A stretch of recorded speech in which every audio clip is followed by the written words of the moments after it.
It's actually very interesting, the masculine experience, because I like to believe that most men on the planet have lived a semi-similar timeline. All of us as men experience a very similar human paradigm, and that is that most men are born and you're not important, and then you go to school and you fall in love with some girl in school and she fucks someone else, and then you realize that all the 19-year-olds you want when you're 19 are with older dudes because they have cars or whatever, and you go through this experience of getting your heart broken and losing your girlfriend, etc., and many men latch on to some average bitch or accept they're going to have their heart broken forever, but some men decide to become so big and important and strong and irreplaceable that they never have to suffer heartbreak again. Because every man deals with heartbreak and deals with sadness, but how you use that energy is the differentiator between humans, right?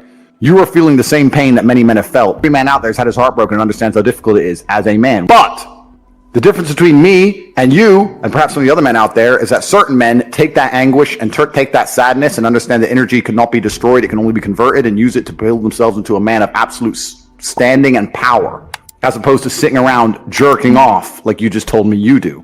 You are a waste. You are wasting your energy. Heartbreak is unlimited motivation. If I was heartbroken, it's been a very long time, but if I was heartbroken, I'd be in the gym every morning. I'd be a beast. I'd be running. I'd be working. I couldn't sleep. I'd be an absolute animal, and you're heartbroken, and what are you doing? Jerking off like a fucking dumbass. The difference is, as a man, you must build yourself into a man of credibility, which means to build yourself into a man of standing, we all start in a fairly similar position. I became me through tedious, arduous, difficult, never-ending work. You are wasting your time. You know why God made your girl leave you? Because he wanted to show you that you ain't shit. He wanted to show you that you are human and you're fallible and that you're very replaceable. So he decided to make you fall in love with a girl, and he decided to make her leave you to show you that you are a dickhead. Now it is your job to look at the board, understand what's happened, say, I understand, God, I deserve that. I'm glad she left me and I'm sad because I am a dickhead, and do something about it. Because if you refuse, if you ignore God's message, next time you fall in love with a bitch, guess what he's going to do? He's going to make her leave you to remind you once again that you are a dickhead. Every single man out here, if you're upset that your girl's leaving you, God is reminding you that you aren't worth shit. You need to get up and work so hard that even in the eyes of God, he is proud of you. God loves his creations, which show him their true potential and beauty. By getting up and trying your absolute best and becoming a man of moral standing, he will reward you and bless you. If you continue to be a dickhead, God will remind you you're a dickhead. So God just broke your heart on purpose to show you that the way you're living your life and the man you are simply are not good enough. What have you changed since? Nothing. Fucking nothing. You think God's going to forgive you for no reason? You think God's going to go, it's fine. He hasn't learned his lesson. He hasn't changed. He isn't even trying very hard. He's not up early in the gym. He ain't doing nothing. It's fine. Let's just let him fall in love and let's make sure the girl doesn't fuck someone else on OnlyFans this time. No, sir! This is going to repeat endlessly. It's a cycle that will not fucking change until you take the message from God and become the man you're supposed to be. You must stop being a dickhead. You deserve what's happened to you. You deserve how you feel. All of it. When I was 20, me and my girlfriend broke up. I was with her for 4 years. I couldn't sleep. And this is before social media. You couldn't just chase a bitch. That was it. She's gone now. She moved. I didn't know where she lived. That was it. And I couldn't sleep. Now, it wasn't like I was crying my eyes out, but I was just, where's my hoe at? I couldn't sleep. Need something else to do. So I thought, fuck, I'll hit the gym at 6 a.m. I'll hit the gym at 3 p.m. Hit the gym at 8 p.m. I had nothing else to do but fight. So I took all that trauma, all that heartbreak, and I molded it into becoming a world level combatant.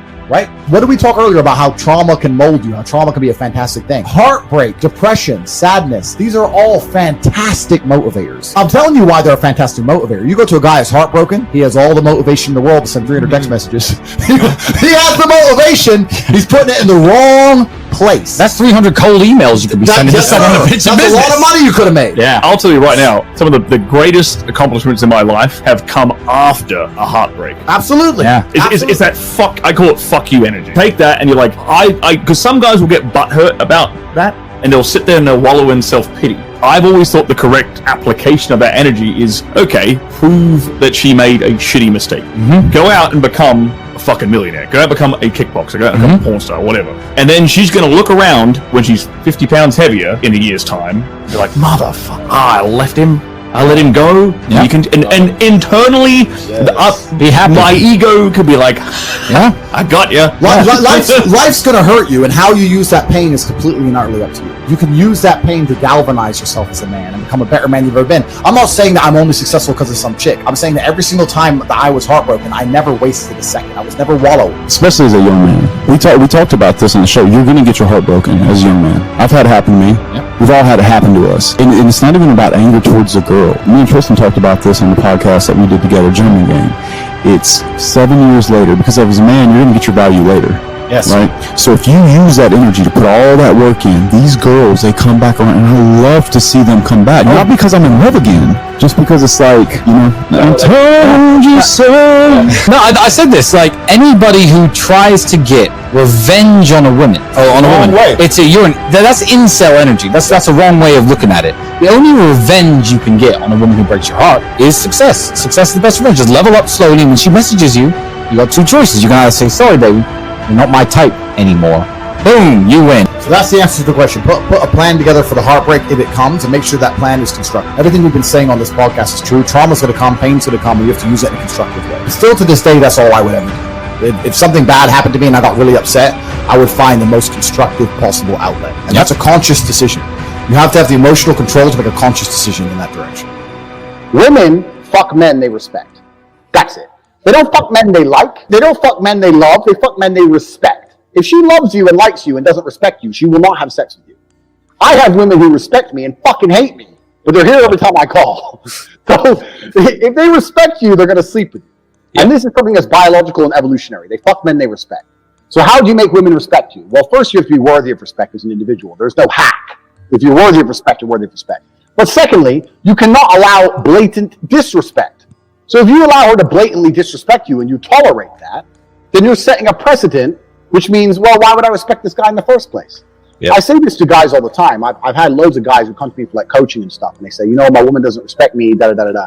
And I say, look, it's much harder to fix something that's broken than just never let it go wrong in the first place. Right. So from the second you got together, you should have been a man, and you haven't got to be an asshole, you haven't got to be aggressive. I'll sit with a girl and very politely say, look, if we're going to be in a relationship, if I'm going to take you seriously, you're not going to have male friends. If you want to hang around with a whole bunch of men, then I'm not going to take you seriously. What do you mean you won't take me seriously? I mean we can fuck, but I'm never going to look at you as serious material. So the idea, the decision is on you. If you want to be serious, you're not going to talk to those guys. You want to talk to those guys, I'll fuck you sometimes. You decide. And I lay it on them. Now, if they choose to keep all their male friends, then that means she's chosen these friendships over me, which means sooner or later she was going to cheat anyway. Like, how long until she jumps on a new dick anyway? So why would I even be upset about it? But most men are too scared to just put the ultimatum down. And you haven't got to put the ultimatum down in some scary, big, brash way. Just be clear. Look, any woman I'm with who I take seriously doesn't hang around with other men. So it's your choice. And this is the point. But most men don't say anything. They let it slide, and they let it get completely broken. And they come to me and say, well, how do I fix it? It's like, well, you have to not let it get broken in the first place. You need to understand your boundaries and expectations as a man, and you have to set them, and you have to make sure she complies and sticks to them. And if she doesn't, you're going to have to find somebody else. If you're stuck with one option, the one chick you met, then she might be a dickhead. Some women are just dickheads. The key is this as a man, and this is the bottom line. Most men are not prepared to walk away. And if you're not prepared to walk away, you don't have any weapons. Exactly. If she knows no matter what, you won't leave, then what weapons do you have? Anything you say, shouting, screaming, yelling, going out away for a few days, whatever. She knows you're going to come back. You have no weapons. The second, imagine a girl came to you and she said, no matter what you do, no matter how many times you cheat, no matter what, I will never leave. Right. Think of all the shit you do. I know I do. Yeah. So this is the point. So as a man, if you're never prepared to walk away, you're never going to be respected. Respect and the woman thinking, you know what, he might just leave me, are linked. They have to be there. So you have to mean what you say. You have to let her know, look, there's some things I won't tolerate, and if you fuck with me, I'm going to walk away. And if you walk away and she doesn't chase you, then she's gone. At least you saved yourself a fucking nasty divorce and getting cheated on and all that shit. Just end it then and there and save yourself a bunch of time.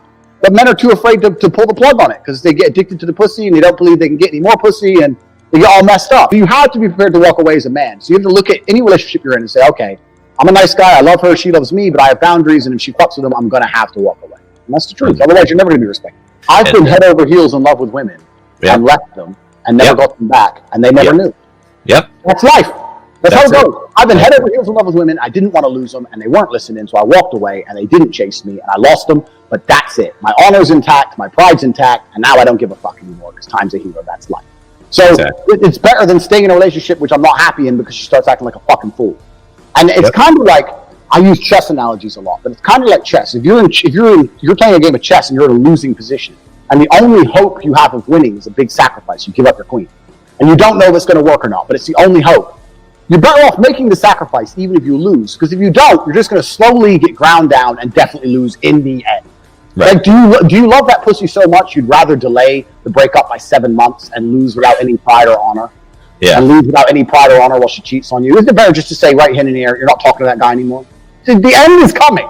If she chooses to talk to that dude over you, the end is certain. So can you have enough balls to just say bye and at least leave with your head held high? But this is another thing, man. It's crazy. These men have never been through any kind of emotional trauma. So the idea of breaking up with a woman is big to them. I've been through, when you've been through real shit, a breakup just doesn't become that real anymore. You know, I've had people try to kill me. I have stab wounds. Tell me again about this girl who doesn't text you back. Like, who gives a shit? There's people in Syria getting bombed. Yeah. You know, like, you have to get some perspective and just realize you're being, like, there's real trauma out here in the world. Terrible things happen day after day. And here you are, alive and breathing and perfectly healthy, and you're going to cry over some bitch? Just man up. How long will you mourn? You should have overcome your grief by now. How long will you weep? How long will you be bitter? How long will you be angry? How long will you sob and mourn and walk around enraged? What good is it getting a divorce if you're still going to be mad? If you're still going to be writing notes and wondering, did you see him? And who was he with? You are not divorced. I don't care what the paper says. You are still married. How long? God says, how long will you mourn over a door I have closed? How long will you mourn over a marriage that's over, a job that's gone, a girlfriend that left, a boyfriend that left? How long will you be angry and frustrated and build your whole life around something that is dead? How long does it take to get over a person? How long will you put your future on hold, mulling over your past? How long? I came to get somebody unstuck. I came to get somebody free. You cannot spend your rest of your life grieving over who didn't love you, who wasn't there for you. You're stuck. God did not create you to be stuck with a heart full of grief. There are some times in your life that you gotta get up, wash your face, go on with your life. Life is too short for grieving over who didn't want you, who left you, the job you didn't get, the house that you didn't close on.